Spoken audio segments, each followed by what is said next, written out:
यदि आप मन को लुभाने वाले नए नए गीत और संगीत सुनना चाहते हैं तो देवांगन प्रेजेंट यूट्यूब चैनल को सब्सक्राइब करें।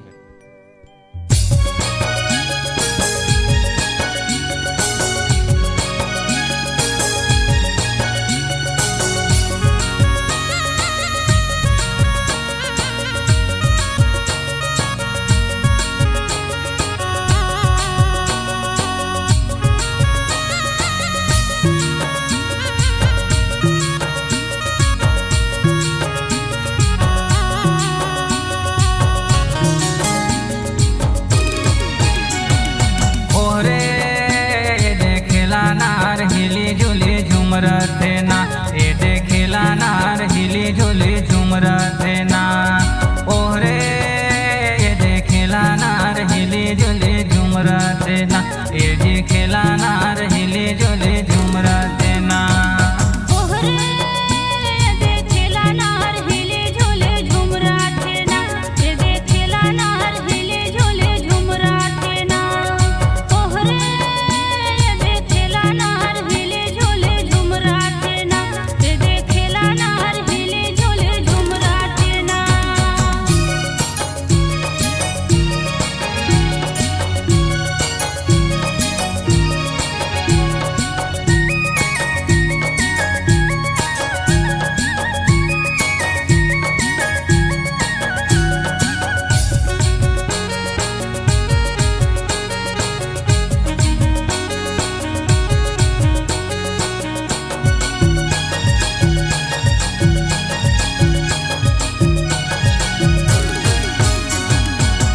और दिन में संगीत हाँ मोला तो भेटाए हो शादी के सीजन में मजा खूब आए हो सफर पखर के लगत टिपटाप हो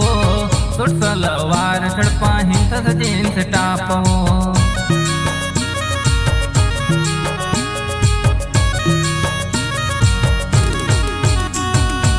बड़तन में संगीत हो मोला तो भेटाया हो शादी के सीजन में मोला ले पाटाया हो तू तो लग था बड़ा टिपटाप हो गजब स्टाइल सुंदर दिखा था झकास हो गजब स्टाइल सुंदर दिखा था झकास हो। ओरे ये देखेला नार हिली झूली झूमर थे ना ए देखेला नार हिली झूली झूमर थे ना।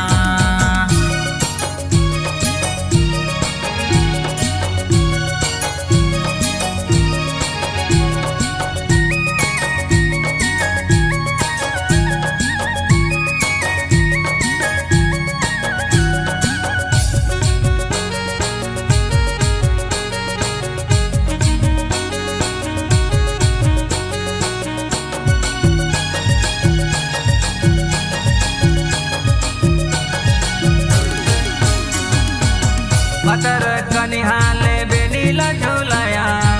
बड़ दिन में संगी मोला गिर से बुलाया मड़वा के तारी माँ संगे तो नचाया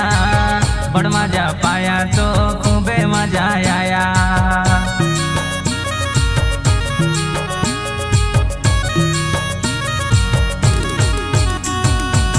हरे मर चाहने वाला हवा दिले वाला गा प्यारे में बगला टूरा हुआ झंझल वाला गा मड़वा के तारे माँ मजा खूब उड़ाया जी कन्हला धीरे से डोलन के मजा पाया जी कन्हला धीरे से डोलन के मजा पाया जी। ओहरे ये देखेला नार हिली झूली झूमर थे ना ए देखेला नार हिली झूली झूमर थे ना ओहरे ये देखेला नार हिली झूली झूमर थे ना ए देखेला ना हिली झूली झूमर थे ना ए देखेला ना हिली झूली झूमर थे ना ए देखेला ना हिली झूली झूमर थे ना ए देखेला ना हिली झूली झूमर थे ना ए देखेला ना हिली झूली झूमर थे ना ए देखेला ना हिली झूली झूमर थे ना ए देखेला ना हिली झूली झूमर थे ना ए देखेला ना हिली झूली झूमर थे ना ए देखेला ना हिली झूली झूमर थे यदि गीत और संगीत में आपका रुझान है तो चले आइए देवांगन रिकॉर्डिंग स्टूडियो वाड्रफ नगर, मोबाइल नंबर 7225 913108।